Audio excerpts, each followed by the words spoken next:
All right, we are live on YouTube. So, hello everybody. This is Nick from the Lost River Drive-In, checking in with you on this glorious Monday. I'm joined here, as always, with my good friend and I hope yours, Justin. How we doing, Justin? I'm doing good. How are you doing? I am doing great. As we were talking about on right before we came on together, I've had a busy day. Yeah. But it's Monday now. It's time for us to get in here. We're going to give everybody a minute or two to get in here that is coming in. How you doing? What's up, Brody? Hello. Hello, everybody. Hello, Sarah. Hey, Sarah. What's up, Dylan? What's up, Dylan? All right. So first of all, guys, I want to say to anybody watching this live or watching it on the playback, as you know, I do have this beautiful microphone, but it is not supported through mobile on StreamYard. So here we are. I can't use it. I've got a way around it. I figured it out with Christian, but I can't remember how to do it. So I'm going to need his help again. So I didn't have the time for it. So I said, screw it. So my audio is as it always has been. So I apologize. And Justin has a ring light coming in the mail, but it didn't make it in time for the stream. Did not. I was like, it comes today sometime before 10 p.m. And I'm like, you did not arrive before this. It's all right. We can see your face perfectly. And you sound perfect. The audio is good. So you're good to go.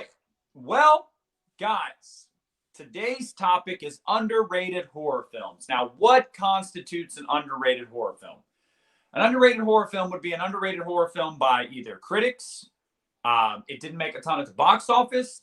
It doesn't get talked about enough among the fan base, so on and so forth. These are just gems some of them are popular movies you've heard of, but maybe they just don't get a lot of love. Some of them might be some deep cut kind of movies that you've never heard of that maybe you need to check out now.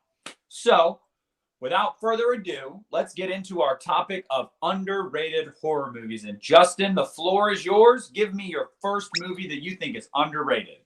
All right, so I'm kicking this off. You actually see it right now with a Friday the 13th film, and that is Friday the 13th Part 5, A New Beginning. There we go. Yes. I almost went with Jason Takes Manhattan, but I feel like I talk about that one like 2 or 3 times already. Absolutely love this film. I've always loved it. Ever since I first saw it on Sci-Fi or AMC. And I know it's that one where, Jason Voorhees isn't actually Jason Voorhees. It's the character, I believe, of Roy. But outside of that, which I think is actually a pretty cool twist, I think you got a really good eerie atmosphere here. I always love a good slasher movie that takes place during rain or whatever it may be. Great kills, great moments in it. One of the best soundtracks from the series. You got a lot of great songs. Yes, underrated and underappreciated, definitely. A lot of great songs here. Great characters. You got I believe the character Violet, her dance, which is a very classic dance that everybody knows from this movie and franchise. I just absolutely love this. Again, I think it's underrated and like Brody said, underappreciated. So love that one. Well, it's funny that you mentioned Part 5, Justin, because I am actually, I don't want to give too much away, guys, but I will say Christian and I have something in the works that is pretty exciting, and it revolves around the Friday the 13th franchise. So I told myself I have got to rewatch the movies. So last night I watched the final chapter. Tonight I will be watching Part 5. So it's perfect timing that you mentioned it because I'm watching that tonight. So from what I remember, I do remember enjoying it as well. I think that, like you said, a lot of people's problem with it is just that it's not actually Jason. But I get that, but that doesn't mean it's not an enjoyable movie. So why? I don't know. I remember enjoying it, but again, I'm watching it again tonight. I'm going to refresh myself on it. So I'll let you know more what I think after I watch it tonight. But I think that's a sneaky good pick, Justin. Well, I think up until the point of the ending, I mean, every you really kind of get involved with it. It's reveal is at the very end, so it is a Friday the 13th film. You just don't have the Jason that everybody thought was Yeah. Jason. Yeah. Well, hey, what do you guys think of part 5? Let us know in know. the live chat. Let us know in the comments below. Let's see. Dylan says, love part 5. Always have some really great kills. Awesome. That's I another agree. thing that I really enjoyed about part 4 last night. There's actually some really good kills in that movie. I was like, wow, that was an enjoyable movie. I hadn't watched that movie in a long time. I found myself really being happy with how much I liked it. It's one of my favorites. I love that movie, part 4. All right. So what's my first pick? Well, this one, I don't think I've ever talked about this a lot on the channel. And this movie I think is super underrated. And that movie is As Above, So Below. Love. No, you're fine. You're fine. Yeah. This movie did not make a lot at the box office.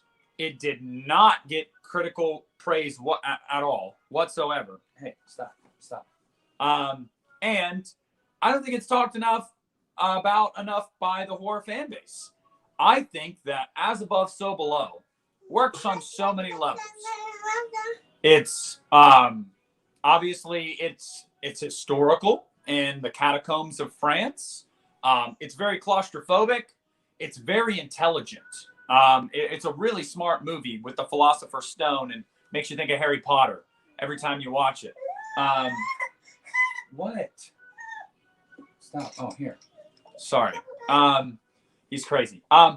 So I really liked the movie, and my buddy Phil is not a huge horror movie guy, and I showed him this movie a couple years ago, and he fell in love with it. He showed it to so many people, and that was the mark for me of, okay, this is a good movie. This is a good movie. If Phil likes it, he doesn't like horror.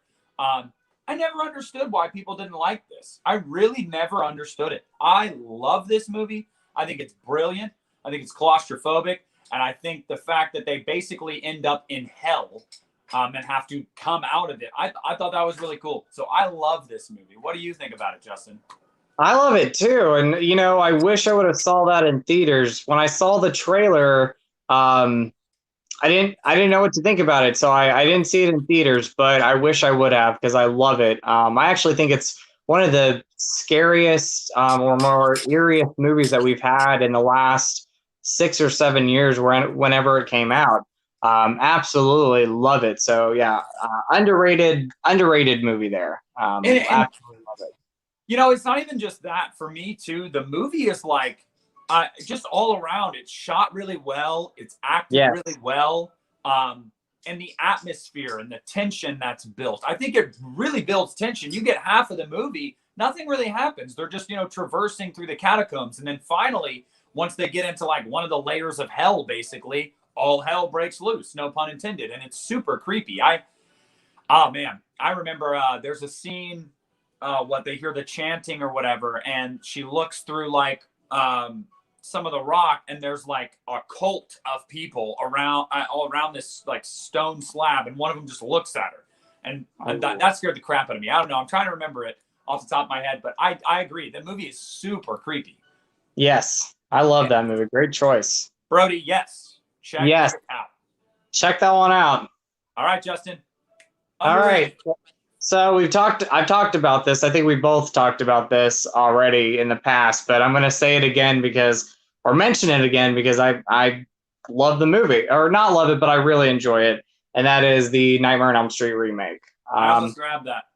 Yeah, I was like, because we talked about it before, do I bring it up? I'm still going to bring it up because I feel like this movie gets more hate than it deserves. I think it's overall, like I said, a great movie. I really enjoy it.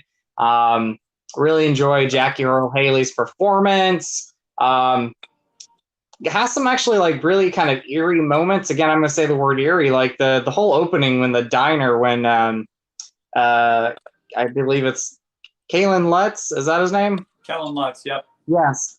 His dream sequence. It's pretty eerie. Yeah, Jackie Earle Haley, he did a great job. I know he gets a little flack, and you can't replace Robert Englund, but I think he did a great job in this. If there's any flaws with it, I think we talked about it before. I think as far as like most of the characters go, what the side characters, they kill them off pretty quick, in my opinion. But overall, I think this is great. And Katie Cassidy, I wish she would have been the lead in this because I really thought she was a standout performance in this movie. So, Nightmare on Yeah. Elm Street.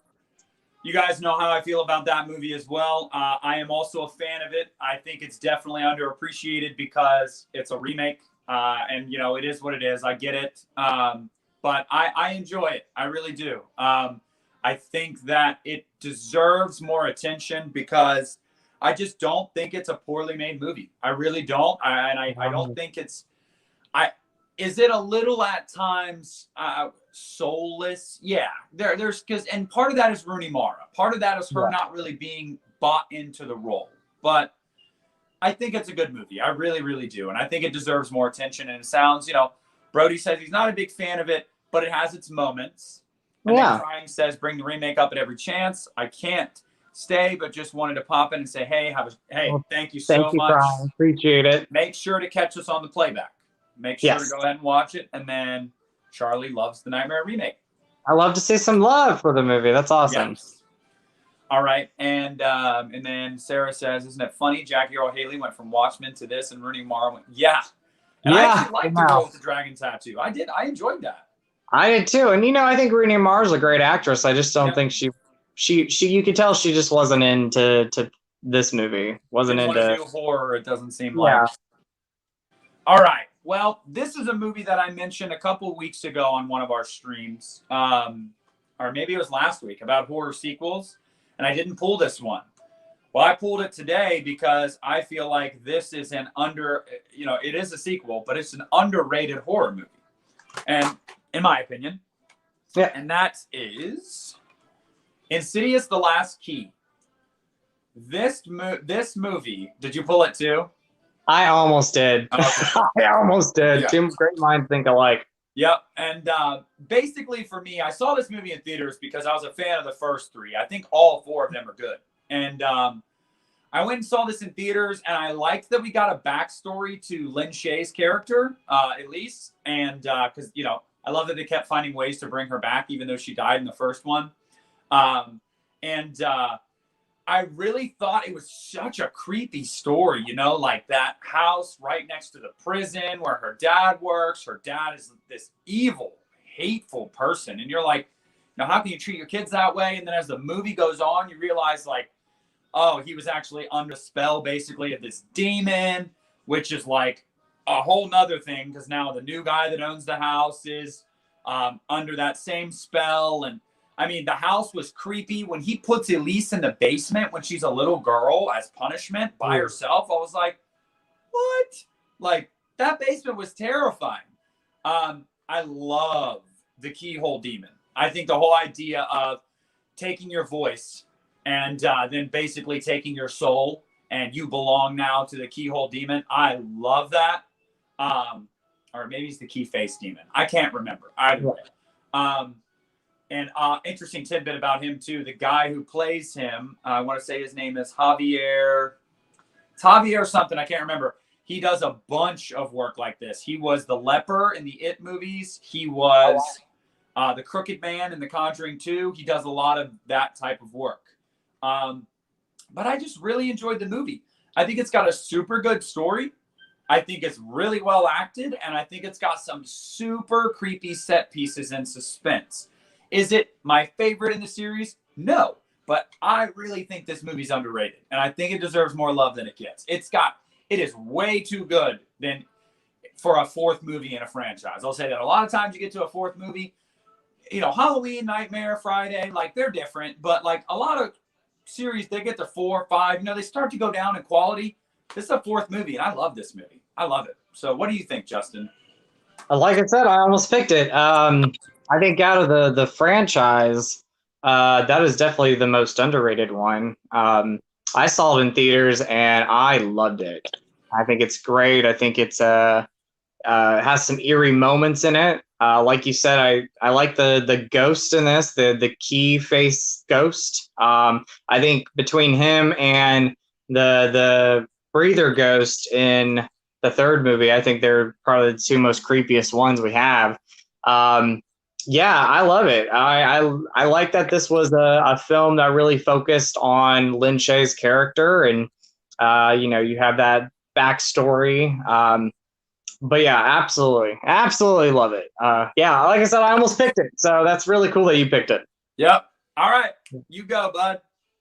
All right, so I'm talking about supernatural ghost films. I'm going with, I believe, 1977's The Sentinel, which is a mix of a ghost film. It's a mix of kind of like you could put under the category of like The Omen and The Exorcist. There's a mix of different things here. Yeah, one of my favorites from the 70s, and one that no one really talks about. And when people do talk about it, they do love it. But it's out of a lot of the films that we had come out from the 70s, like The Amityville, The Exorcist, trying to think of so many others, Halloween, a lot of these 70s horror movies, this one doesn't get enough love. Again, people who do talk about it, they do appreciate the movie. They do love it, but not enough love. And if you haven't seen this one yet, definitely check it out. I love a great setting in a horror movie. This takes place in I would say it's an apartment complex. I'm just going to say it's an apartment complex that has a lot of dark history with it and a lot of dark things involved with it. Got a lot of scenes in this movie that will give you chills when you watch it, a lot of nightmare imagery. And the third act of the film is very, very creepy. It's very eerie. Sarah, you need to check this one out. This is a must watch. But yeah, The Sentinel. I haven't seen it either. It's a great one. If you love 70s horror movies, add this to your list, guys. It's one of the best that came out from that decade. Absolutely love The Sentinel. So Justin highly recommends The Sentinel, guys. All right. Now here's one. Now people are probably going to see this and be like, what do you mean underrated? This isn't underrated. Now hold up. Oh, hold on real quick. Charlie has a question for you, Justin. Can you explain how Okay. So that is a Halloween 30 Years of Terror poster. Got it when I went to the convention in 2008.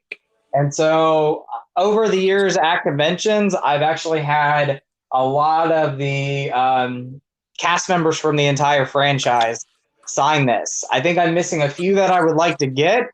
Maybe some people from the 2018 movie. I know it wasn't released at that time, but it's pretty much a poster that I got from a convention. And over the years, I've actually got that signed by a lot of cast members, including, and you don't see it, but Jamie Lee Curtis at the top.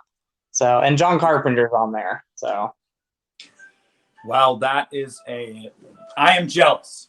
I am jealous. I had to put that up. I was like, that's going to be a good background for like just videos. And oh yeah, that's epic. I love that. Keep that. Yeah. Oh, let me show you this real quick, and then we'll get back to what we're doing. Friday the 13th. Oh, who do you have that signed by? It's actually, funny enough, different cast members, but I actually won that signed. So and I didn't know I was entered into a drawing, but when the Camp Crystal Lake documentary came out, the big 8-hour one, I had bought it on the website, and I did not know I was entered into a contest. Well, the day that the Blu-ray was released, I get a message from my friend Doug, and Doug's like, you want a poster? And I'm like, what are you talking about? And he's like, go on your Facebook. I tagged you, and I won that poster. So it's signed by the director of the documentary and different other cast members. So it's really cool. Yeah. Hey, I'm sure that was a nice surprise. You didn't know you won a poster, and then I know. I woke up the next morning and I was like, oh, there's a poster. Well, the next one I want to talk about, guys, before I show you what it is. Some people might see this and go, this isn't underrated. Here's my reasoning for it. It is underrated in the sense that it didn't get a wide release. It's only popular now because it became a cult classic. So everybody in the horror community now loves it. But at the time, no. And two, it needs a sequel so bad. and this is probably we're going to do a video in a few weeks of horror movies that should have gotten a sequel or that still need sequels, and this is one of them. And that movie is Trick or Treat. This movie is fantastic. If you're a horror fan, you probably love Trick or Treat. If you're a fan of Halloween, the movies, the season, this is a staple. I watch this movie probably 2 or 3 times every October because it just oozes Halloween. The whole anthology story setup, you get multiple different stories that converge at the very end. And the basic underlying theme throughout the whole thing of, basically don't be an a-hole on Halloween. Sam, just give people candy. Why don't be mean. Don't bust jack-o'-lanterns. Don't turn kids away. It's just got a very simple message. It's a great holiday. And the movie just feels like October through and through. I love Michael Dougherty, yeah, and he directed some great films after this one. They announced the sequel in 2015 or 2016. Legendary did, and there's not been any work on it, and I don't know why. So, in my opinion, Trick or Treat is the quintessential Halloween film. And if you are a horror fan, you've got to check it out. But it's underrated because it didn't get enough love when it first came out. It does now, but this was I believe it was, it was a Scream Fest premiere. So it was like a film festival movie that really took off. So love Trick or Treat. What about you, Justin? I love it too. And again, like you said, it's a Halloween. Yep, Trick or Treat's great, Brody. It's a October essential, Halloween essential. I remember when that was supposed to go to theaters, and I remember like a vivid memory of being at a theater and outside where you get your snacks and everything, they would show like different trailers. I remember that trailer popped up and it said 2000 coming to 2007 in theaters. And for some reason, I don't know why Warner Brothers did not release it in theaters. I think it would have done well.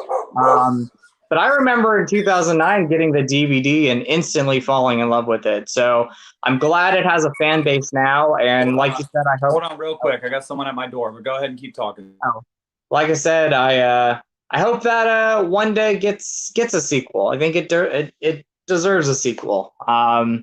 It's a great one. It's a great anthology. My favorite story in the anthology is the werewolf one. I think that was a really good one. But overall, just really love that film. How many of you guys watch it during October? I'm pretty sure you guys do. But yeah, absolutely love that one. Such a great one. And my sister, this past October, she crochets a lot, and she makes different little kind of figures, little plushies. And she made that for me. So sorry, guys, I had someone at my door. But were you showing off Sam? I was. My sister made this for me, so this is like a little custom Sam that she made that. So I thought that was really neat.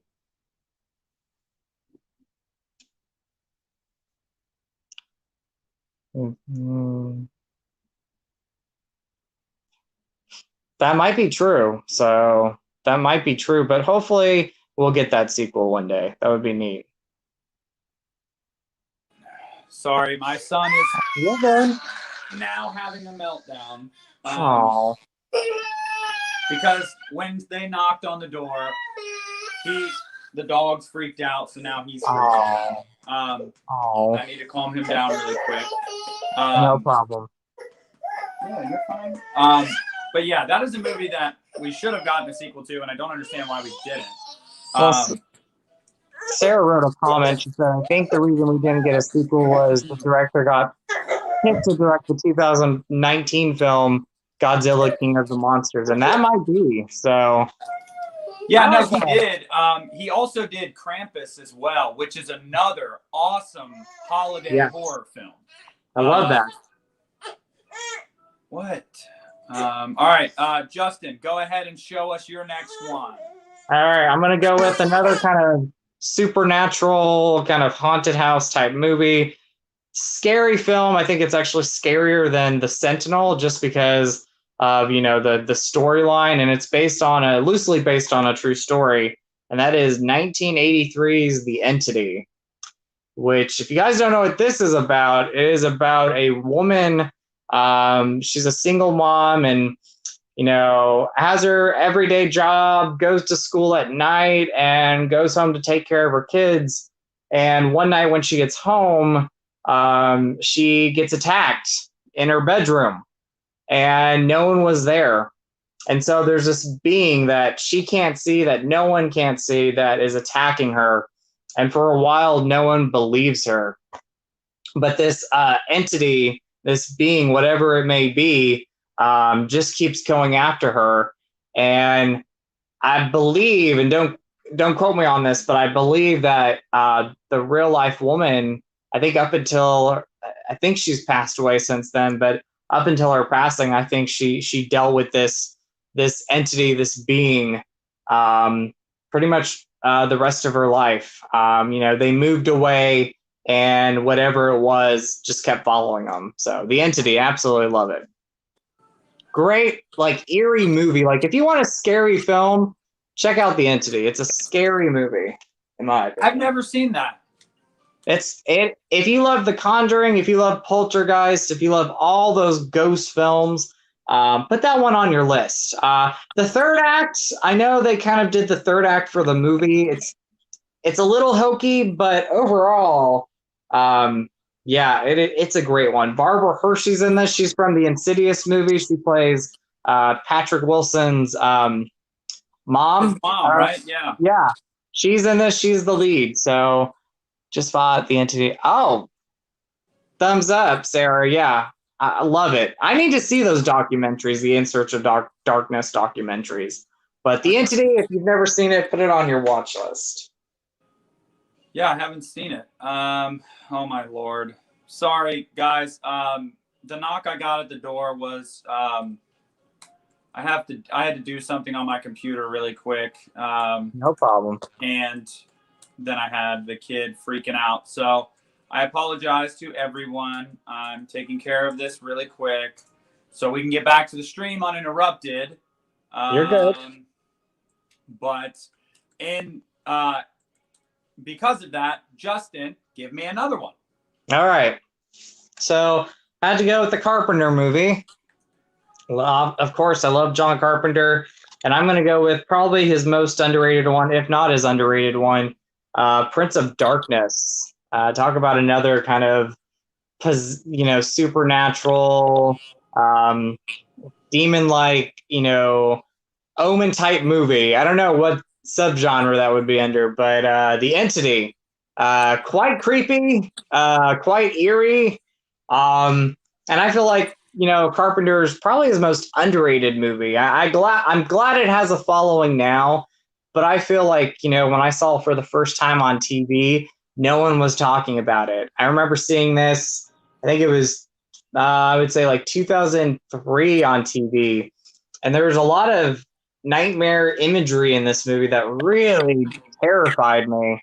And still today, it's one of Carpenter's scariest movies. I absolutely love The Prince of Darkness. You got Donald Pleasance in here. You have a lot of familiar faces from a lot of other Carpenter movies. I think besides the nightmare imagery, I think the score in this movie is very creepy and very eerie. John Carpenter is known for his famous music and his famous scores in his movies. And that's really another character of the film. So Prince of Darkness, if you are a Carpenter fan, if you haven't seen it yet, check out Prince of Darkness. Yeah, I haven't seen Prince of Darkness in, God, it's been some years. But yeah. I remember I actually watched it not just because it was Carpenter, but also because of Donald Pleasance. And I loved it. So Al Cooper's in it too. So yeah. Hello. Yeah.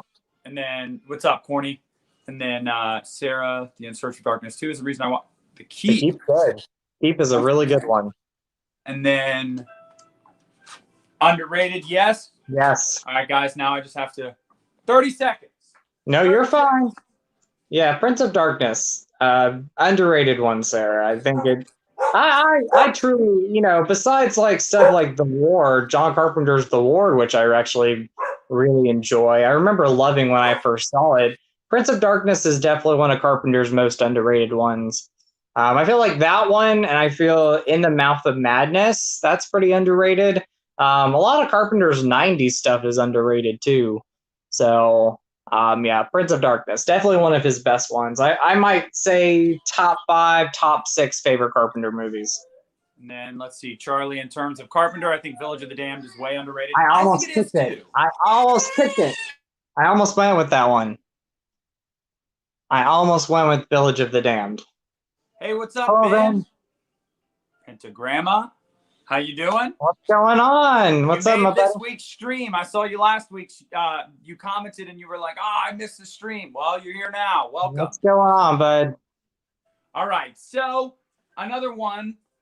Now that I have every other thing taken care of that I needed to take care of, and I'm back. You're I'm sorry, good. guys. You guys have no You're idea good. how much I hate when that happens. When something You're comes good. up when I'm in the middle of a stream, because I want to give you guys my undivided attention. So that really ticks me off. But anyway, I want to go ahead and address a movie that I've talked about in here before. I can't remember what we were talking about when it got brought up, but I don't know how you feel about it, Justin. This movie that I do feel is underrated and doesn't get enough attention, and that is It Follows. Oh, yeah. That's a great one. Now, this for me is like, was it well reviewed? Yeah, it was well reviewed, well received, but I feel like in the horror community, with the fans, it wasn't as well received, and it's garnered more of a cult following as time has gone on.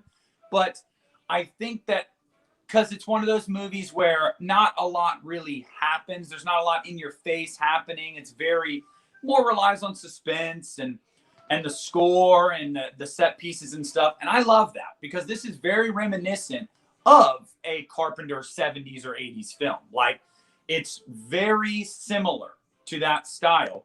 I absolutely love the score of this movie. I can't overstate that enough. And I think that And I think that the acting is great, and just the metaphor, the metaphor of it. I just really think it's cool. It's another movie that could fall into the list of horror films that we need a sequel to, that we haven't got a sequel to yet. I would put this in there because they were talking about doing an origin story of where it came from. So for me, It Follows is an underrated gem for me. What do you think? I think so. I'm surprised we haven't got a sequel yet, but I'm mostly surprised that we haven't heard too much from the director. I got to look at his IMDb, but I don't think he's done anything else, and that was 2014 or 2015. I love It Follows. I have the steelbook over on the other side of the room. I would have bought that. I just didn't grab. I didn't. Well, it's actually right there. I guess I could, but whatever. I love It Follows. Yeah, love the steelbook. Love It Follows. Saw that in theaters. Had a great time with it. I wish it would get more love. I think it's a film that when people do see it, it's kind of 50-50 with people. But I've heard more people say they love it or they don't love it. But yeah, underrated, definitely. All right, go ahead with one, Justin. All right, so I have a couple Wes Craven films, but the first one I'm going to talk about, I actually thought about just a couple minutes ago. Love this movie. One of my favorite Wes Craven films, and this is pre-Nightmare on Elm Street, and that is Deadly Blessing. I've talked about this a few times, more than a few times throughout my YouTube channel, years. Love Deadly Blessing. Great Wes Craven movie. Again, has a great atmosphere and great kind of eerie moments, and an early performance from Sharon Stone. I believe it was her first or second movie. A lot of just such a great one. There is a really cool bathtub scene in this movie that, again, is pre-Nightmare on Elm Street, and you almost look at the bathtub scene in Deadly Friend, I almost got that one too. I love Deadly Friend. That is underrated. But there's the bathtub scene we have in the original Nightmare on Elm Street. There's a similar bathtub scene in this movie, and I really feel not Carpenter, Wes Craven got a lot of inspiration from this scene to use in the Nancy Heather Langenkamp bathtub scene in the original Nightmare on Elm Street. But yeah, great slasher movie. It's a mix of a slasher. It's a supernatural movie at times. It has like a crazy ending. If you've never seen this, I don't want to give it away, but like the ending of the movie just seems to come out of nowhere because the rest of the movie kind of feels different. Michael Berryman, who was in the original Hills of Eyes, he's in this as well. If you've never seen Deadly Blessing, this is one, again, to put on your watch list. I think this is a great one. I have never seen or heard of this movie. Yeah, Scream Factory released this. I think this is still available. Definitely pick it up. It's a great one. It's one of Wes Craven's best movies, in my opinion. So one of his underrated, if not his most underrated one. So Deadly Blessing. But yeah, Deadly Friend, that's a great one too. And then Ben Grimm says The Gate is highly underrated to me. People that know it love it, but not a lot of people know it. I don't know it. I love The Gate. Let's see if I can grab it. Is this it? No, that's not it.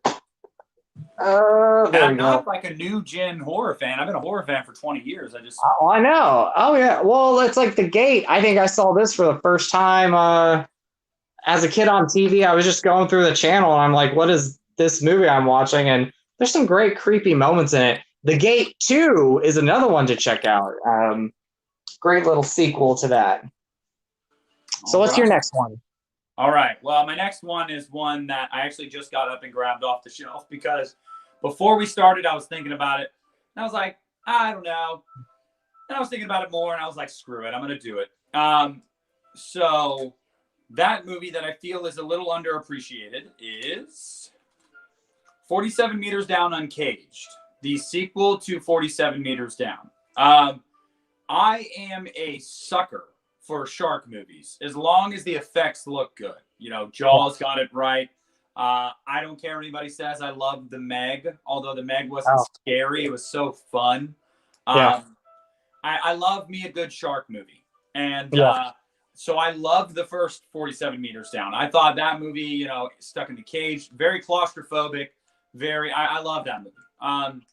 The first time I saw this movie, I was actually let down, and I was kind of bummed out. And then I watched it again, and I had a newfound appreciation for it because they try some really cool new things in here, like with the basically like mutated sharks that can like, they're blind. They're like zombie sharks almost. I thought that was really cool. There's more action in this movie, some bigger set pieces, some more going on. It is not as good as 47 Meters Down, not by a long shot for me, but I really, really enjoy 47 Meters Down Uncaged, and I think that it is a movie that doesn't get enough attention because the first one was so good, people were bummed out with it, but I really enjoy it. So what do you think, Justin? So I got to give that another watch because there were some things I liked about it. Overall, I wasn't too crazy about it the first time I saw it, so I need to give it a watch again. But there are things that I did like about it. I like the underground catacombs. That setting was really cool. Really like that. I like the fact that they did something different. I love the Meg too. I think it's so much fun. I like the fact that they did something different and they weren't trying to rehash the first movie. Yep. Like having it, you know, two people down in a cage, you know, 47 meters down. I like the fact that they did something different with it. I think what gets to me is, and I guess because as moviegoers, we watch this movie, and like there's moments in the movie where I'm rooting for them to get out of a situation, and then something happens. And I was literally talking at the screen going, why? Why did this happen? So I got to give it another watch, but I think it had some good moments in it. It was the same way. First of all, Phil, yes, we did see The Shallows in theaters. That's my buddy Phil. That is producer Phil that does all the hard work on the channel. yes, we did see The Shallows in theaters together, and that is another shark movie that I adore. I love The Shallows. And so again, I'm a sucker for a good shark movie. But yes, Justin, it was the same way for me. My first watch, wasn't a huge fan. There was a lot that I kind of had minor gripes with. Watched it again, took it for what it was, and I enjoyed it more. So I'll have to watch it I again. would check it out again if I were you. What's up, Drew? Hello. How's it going? Deep Blue Sea. That is a great shark movie. Yes. I love that. Yes. I love that. That's like blockbuster, like great shark movie there. There's one coming out this July called Great White, and I hadn't heard anything about it, and I saw a poster for it the other day, and I was like, oh man, that looks really cool. So might have to check that one out. Robbie, guys, have you ever seen Cherry Falls? We talked about Cherry Falls last week a little bit, but were you gonna pull? I was gonna pull that. That was actually one I actually had, and I put it back because we talked about it already. Okay. Love Cherry Falls though. That's so good. That's a great slasher movie. Yep. And then Cruel Jaws is my favorite shark movie. What is that? What is that? It's like Cruel Jaws, but like the Blu-ray had like a limited slipcover, and it was called Jaws 5. So it's like AKA Jaws 5. Speaking of shark movies, like I know the Jaws 3D and Jaws the Revenge get hate, but I've always enjoyed or loved the Jaws films. Like the sequels. I feel like the sequels are very underrated. So. And saw Deep Blue Sea in the theater. You're not old. You're not old. I remember when that came out on VHS. So. Yeah, so do I. So, and then Ben says Tommy Wiseau is doing a shark movie. That's interesting. Wow. Wow. I might have to check that out. But yes. All right, Justin. All right, going for another Wes Craven movie. I know he was going to build a franchise with this character, and it really didn't take off. I don't think it did. It did not do well at the box office. I think it's building a fan base now, but I still think it's underrated. That's Shocker. Wes Craven Shocker. Great movie. Again, Wes Craven wanted to do a franchise with this character. I think it's named Horace Pinker, I believe is the character's name. Played by, let's see if I can get his name. Michael Murphy is the villain in this. Shocker is just fun 80s, campy, somewhat campy 80s flick. I love this Wes Craven movie. Great soundtrack. Again, great lead. Michael Murphy, Peter Berg, who's now like a director, Deepwater Horizon, and so many other films. He's in this. I think if you just want a fun, yes, Sarah, Shocker is awesome. I think if you want a fun Wes Craven movie, this is one to check out. I wish it would have done better because I know Wes Craven wanted to do a potential franchise with this character. The big thing that's going to stand out is definitely the soundtrack. Absolutely love Shocker. Yeah, thank you. Awesome. Again, Shocker is another one of those movies. You always pull these deep cuts that I haven't seen in forever. But I do remember really enjoying that movie, and it is surprising that it never got more. Yeah. Wes Craven. If we can just talk about Craven for a minute, I think everybody knows that he's been responsible for creating two of the top 10 horror franchises, in my opinion, with Scream and Nightmare on Elm Street, So I don't know. He's also, I love Last House on the Left. I love People Under the Stairs. He's just such a good director. Still not totally accepted the fact that he's gone. It's crazy because he was so talented. But that is a really good movie. That's a good pick, Justin. Thank you. I'm not gonna lie. I actually kind of like My Soul to Take as well. I saw that in theater. I do too. I like that. I get another killer that was really cool. I thought that movie was just so much fun. I don't know why people have such a problem enjoying a movie. They might find it fun, but they're like, well, I don't think it was very good. Okay, well, was it fun? Did you enjoy yourself? Because I enjoyed that movie. I had fun. Yeah, I had a blast. I think I was probably one of the rare few people that saw it in theaters, but I still remember seeing it, and I loved seeing it in theaters because it came out in October. it had an October setting. You had that fall crisp air. Absolutely loved seeing it in the month of October, which of course is my favorite month. Yes, sir. All I'm right. So glad this one, any of my Soul to Take fans, like, leave comments down below. Are you guys a fan? Do you like it? Do you have fun with it? As long as you have a good time with it, that's all that matters. yep. So this one I've talked about it nauseum. I mean, Phil, if you're still watching, you're not going to be surprised at all when I talk about this one. Justin won't be surprised. But until I get some of you that haven't seen it or don't appreciate it to love this movie, I'm going to keep hammering it into your skulls. And that movie that is absolutely underappreciated because, one, didn't do well at the box office. Two, it's a sequel to a property that was super popular years ago.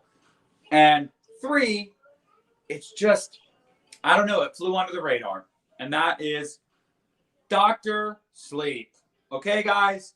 I know how Justin feels about it. You guys know how I feel about it. I don't need to really get in depth with that, but I just feel like this is a movie that is so underrated because of it following The Shining. And I totally get that. The Shining, Kubrick's The Shining is a classic. But Dr. Sleep not only stands on its own, but it's just a super well-made companion piece to The Shining. And I just feel like it never, ever got the attention it deserved. So I will continue to bang the drum on this one. Dr. Sleep is an underrated horror gem. And that's my opinion, but I'm going to die on that hill. I think it's underrated too. That was always one, and again, I saw it in theaters. My Soul to Take was a blast. Yes, 3 times. That's awesome. Yeah, I think it's a blast. But Dr. Sleep. I saw it in theaters, and it's a real shame it did not do well at the box office. I think you talked about it. They really did not market it as a Shining sequel, so people really didn't go out to see the film. I think it's great. I love that one. Again, I talked about Rebecca Ferguson as Rose the Hat. Excellent in the movie. Ewan McGregor as Danny. I think he's great, and that is an actor that you would kind of vision as an older Danny. I think he did such a great job in it. Bill, let me just tell you something right now. You're allowed to say that because, in my opinion, Dr. Sleep is better than Kubrick's The Shining. Yes, I said it. I mean, that's tough for me to say, but I will say, though. Believe me, I know. And then still haven't watched Dr. Sleep yet. I have 3 days off coming up. Yes, watch it. Watch it. I was also, the last time we talked about that movie, the reason why it didn't do as well, I think maybe people were, and this is just my personal opinion, we had 2 other Stephen King adaptations come out that year, so maybe people were just needing a break from Stephen King adaptations because we had Pet Sematary, which I think that's underrated. It Chapter 2, again, kind of underrated. It's 50-50 with people. And then you had Dr. Sleep, so maybe people were like, okay, we need a break. But, I'll always think of many reasons why that movie didn't do well. I think Dr. Sleep is great. Yeah. Absolutely love it. All right, give me another one, Justin.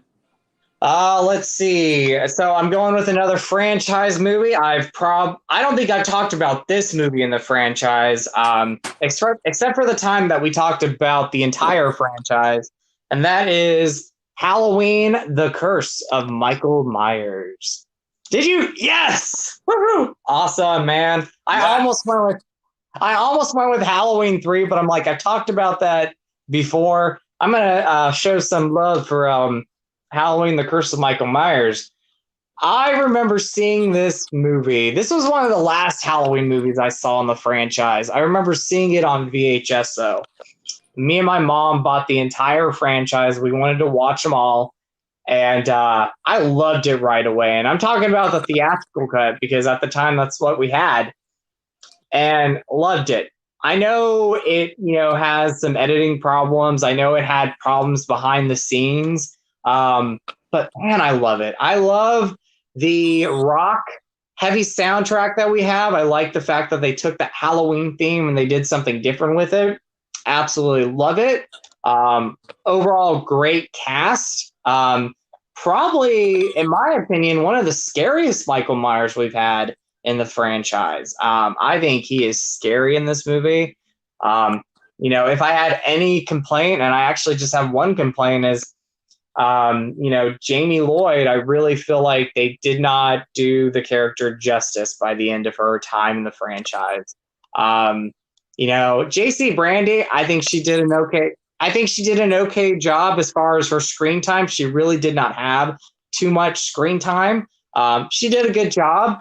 The way that they write Jamie Lloyd out of the franchise, though, I don't know if I would want to see Danielle Harris die the way she died in this movie. So I'm almost kind of glad she didn't come back after that. Exactly. Yes, very underrated movie.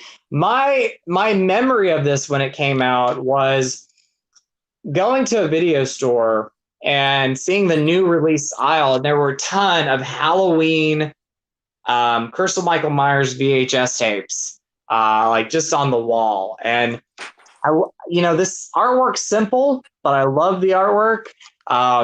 As far as the producer's cut goes, I think, the producer's cut is a pretty good version. Overall, really good version. But I have to say, I think I like the theatrical cut a little bit more. Me too. But, talk about the producer's cut. I remember, and, you're a Halloween fan, so you remember all that buzz years and years ago of, sweet, I love it. All that buzz of trying to get the producers cut out on DVD or Blu-ray, official copies. And for the longest time, you can only get bootleg DVDs. And then we finally got the producers cut on Blu-ray. So yeah, I love this. I think it's a very underrated one in the franchise. Oh yeah. Yeah. And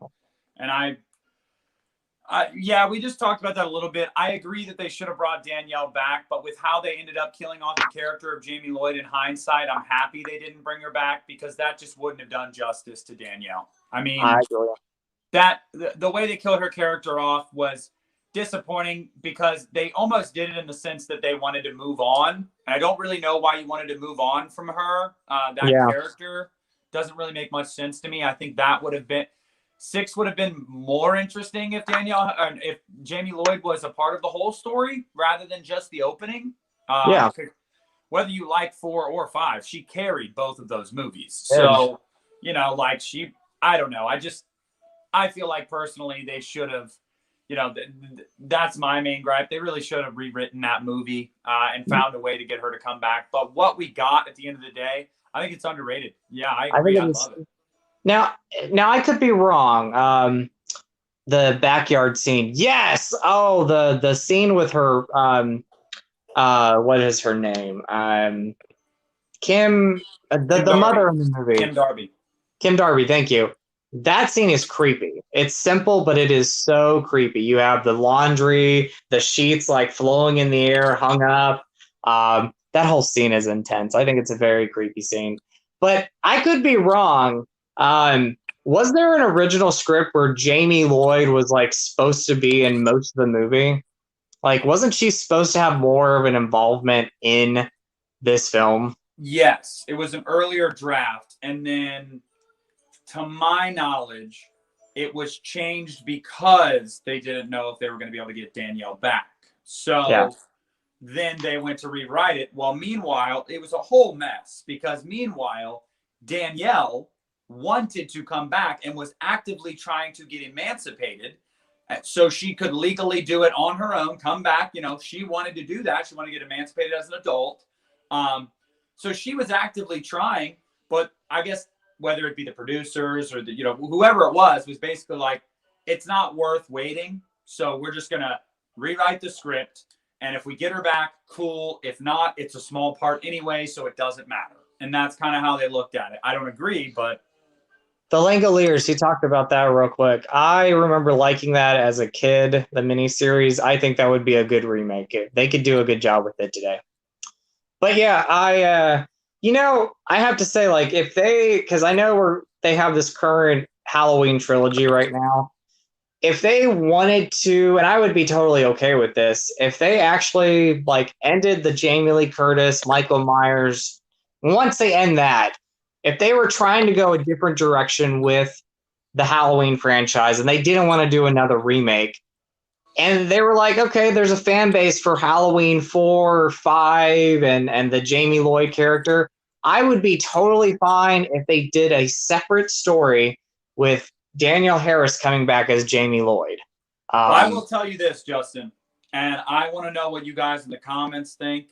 I think it is a very safe bet that eventually Danielle Harris will be back in Halloween in some capacity, because once this Jamie Lee story is done, Halloween's going to go into a weird time where it did after Rob Zombie's Halloween 2. We probably won't get a movie for a few years. There won't be a lot of news about it.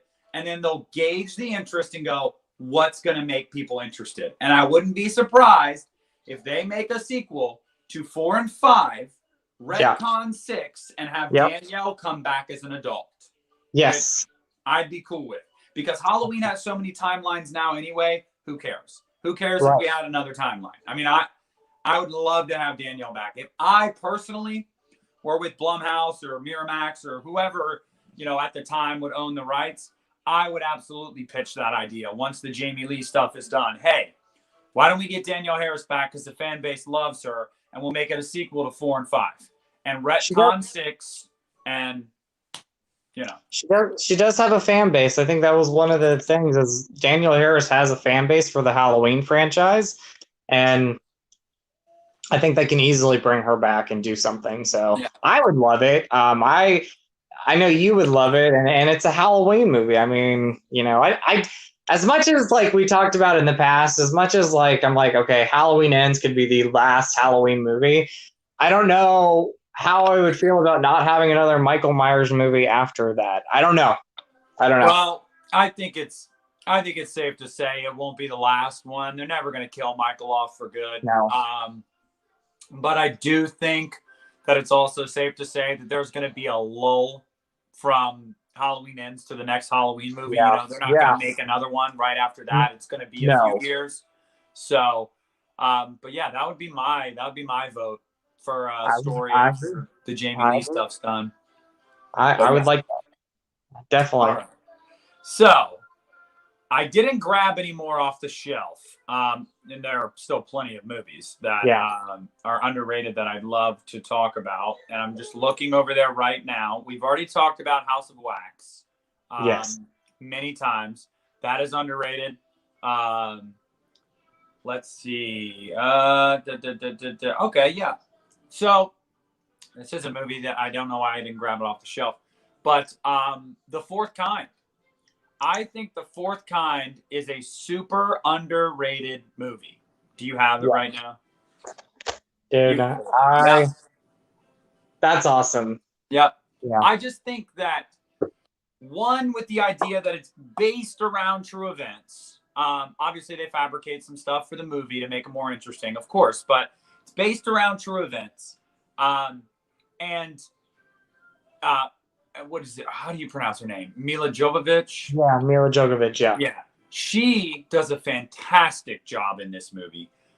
If you're someone that believes in other life, this movie's creepy. I mean, it's so eerie. It's so creepy. I love this movie. And made me scared of owls for a while. I'm like, I better not see a damn owl outside my window in the middle of the night. Right.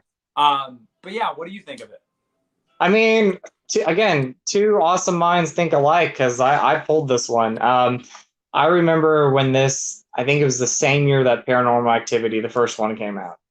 And this one just fell under the radar. Like, Paranormal Activity came out, was a huge hit. We've gotten so many sequels with that.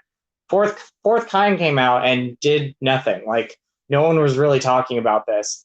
It is a scary movie. I think it's one of the scariest films within the last 12 years since it's come out. Yeah. It's very, very scary. I know that they kind of recreated a lot of like the supposed real footage, but it was terrifying to kind of see, the reenactment and then see what was supposed to be the actual footage. I think that was really good. like you said, I'll never look at an owl again. Like if I have one outside my bedroom on a tree and I'm looking at it, it's creepy. They made an owl creepy in this movie. Yep. And I love like the nice little idle hands. That's a great one. I love that. I love the fact that like the beginning of this movie, they had Mila Jovovich come out and say, you know, what you're about to see is the real life footage and reenactments of the movie we told. And I thought that was cool that she kind of did like an intro before the movie. Yeah, absolutely love The Fourth Kind. That is a scary movie. Well, thank you, Adam. Thank you. Thank you. I think we work well off of each other too. I think so too. So and Ben says that ending on The Fourth Kind with the voice. Yes. Oh yeah. For me, the scariest part in The Fourth Kind is when you get that supposed real recording. I think they redid it for the movie. I can't. I don't. Maybe they didn't. But when it says "I am God," and then you just get all those weird ancient kind of yells, and I don't know. It's very, very scary. That scared the crap out of me. Yes. Yeah. I mean, absolutely. That is scary. That's a movie that'll stick with you. It will. With you. It will. It's been a long time since I've seen it, so I need to go back and revisit the movie. I absolutely love it. But all right, go ahead. All right, another one, Justin. So I don't know if you've seen this one. You might have, but this was one of those films that Blockbuster days, going to the video store, renting it on VHS. You get your candy, you get a pizza for the night, family outing type of deal. Going to Blockbuster and getting Stir of Echoes with Kevin Bacon. Have you seen this? If you've not, you need to watch this. I don't think I have. Oh, again, it's not as like terrifying as The Fourth Kind, but it's creepy. There's some creepy moments in it. Real quick, the plot of the film, it's about Kevin Bacon, his wife, and his son. They live in kind of like an everyday neighborhood. But then a ghost starts haunting Kevin Bacon and the son in this film. And there's a lot of mystery and things that are revealed as the movie goes on. And Kevin Bacon kind of gets sucked into this spirit and what the spirit wants. Stir of Echoes, just let's see. Oh yeah, Painted Black. Stir of Echoes. Yeah, I love this. I don't want to give too much away, but this is a good one. There's a moment in this film where Kevin Bacon is put under a trance, and this woman hypnotizes him, and he's in a theater. And then the spirit of this teenage girl's there. It is a scary, scary scene. But yeah, if you love like late 90s, early 2000s horror movies, I mean, Stir of Echoes, you need to definitely watch this one. I do. I'm really a fan of Kevin Bacon. I've always liked Kevin Bacon. Yeah, me too. The finale. It's a really good twist. That is another thing. If you've never seen the movie before, you're going to get into this movie and the twist will surprise you. It has a really good twist in it. So okay, all right. Well, I'm going to take your word for it, Justin. All right. Can you hear me? I can hear you. Okay, just making sure. All right. Yeah. So for me, another movie that I feel is underrated. We got another comment on Stir of Echoes. Charlie says Stir of Echoes is awesome. Got overshadowed at the time. The Sixth Sense. Yes. Yeah, I remember it came out the same year. Yep. So another underrated horror film for me. Let's see. Some of these guys, we've already talked about them in previous videos for different topics, but it doesn't mean they don't fall under the same umbrella for this topic. That's true. So, however, this one, let me reach and grab it actually, because I'm looking at it.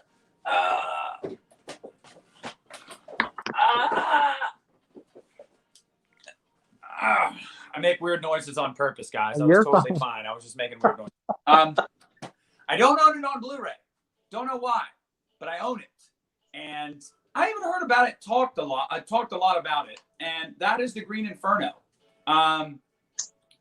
This movie, and why is that? Well, because this movie, look, I can take gore.